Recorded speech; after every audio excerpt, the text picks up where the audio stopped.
Just out of curiosity, I've done some work on health disparities, more along the lines of race, ethnicity, and language in communities. And what I was struck by is in some communities, and these could be urban areas, they could be rural areas, the problem of disparities is more or less accepted as a problem. Some people are in denial, some communities are in denial that it is a problem. Wondering if you see the same thing with this issue of sexual assault, that some communities really believe they don't have a problem when the data might suggest that they do. Others are kind of on top of it and really, say, hey, we do have an issue we need to address. Just out of curiosity, do you see any of that kind of variation?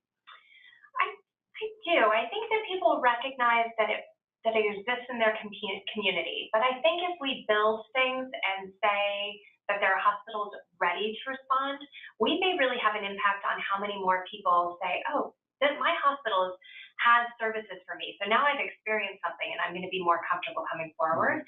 So I think we may see some movement in numbers of people that we actually can reach.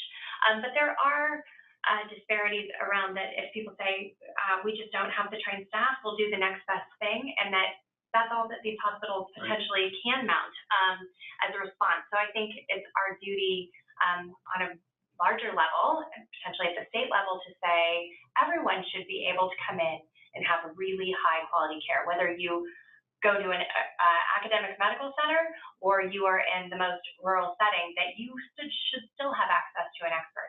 And if it doesn't exist in that community, we should be bridging that gap, whether we do it through technology and telehealth in a program like this, or we really invest in ways that hospitals can provide the right response and develop that expertise.